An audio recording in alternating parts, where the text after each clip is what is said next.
technological revolution has arrived.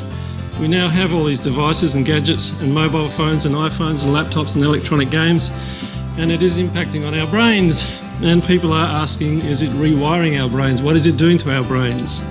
Are we giving children the kind of quality play and media options that are optimal for their development? That's the question that we're going to be looking at.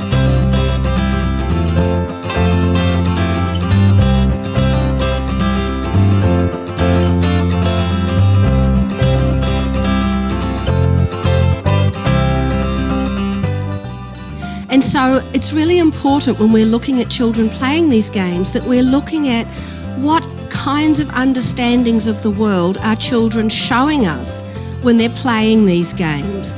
We can encourage them to extend their understandings. We can encourage them to renegotiate the play scripts so that Superman, instead of jumping on somebody, might actually pick somebody up and cuddle them. What would happen if Superman did that? Could we do that? Let's try it. So it's about interpreting what you're seeing and extending it.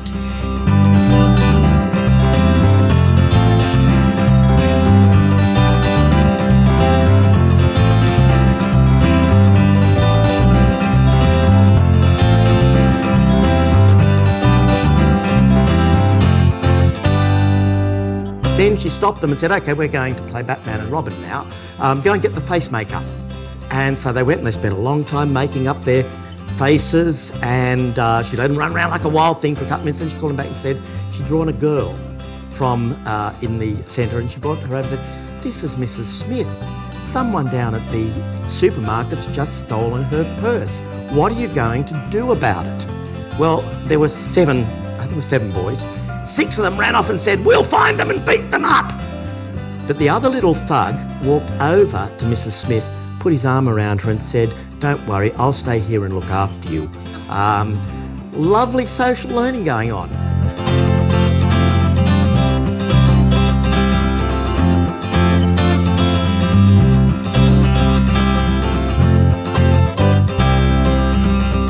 When you give children in centres iPads, the first thing they want to do is to see what they've been doing.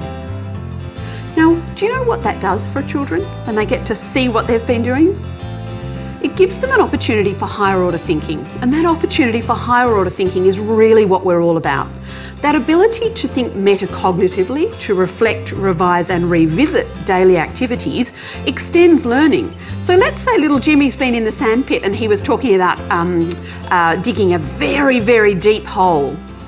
And he got to the bottom of the sandpit but couldn't go any further because the sandpit had one of those liners in it.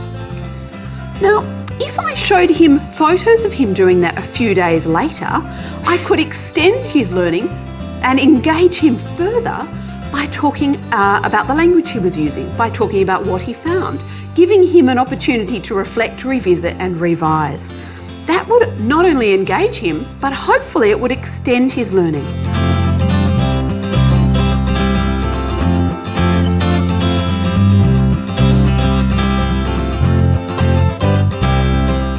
Some of my colleagues were looking at maths and thinking about the way that we teach children maths and understanding maths concepts, and when they actually went to the internet and looked at the kinds of apps available, they actually found that the full range of learning manipulative experiences that children need to be effective in maths are all there in the internet. All those apps are available. Children can get the kind of learning that they need to function effectively with maths if you select the appropriate apps. But that interaction with adults to facilitate that learning was also really important. So it's not just a matter of giving the kid the iPad and saying, go and sit down and play that game, and when you've done it, play that one, and when you've finished that, play that one. It's actually engaging with the children in those games and using the adult or the more knowledgeable peer to support and scaffold that learning in the apps, and of course keeping it fun.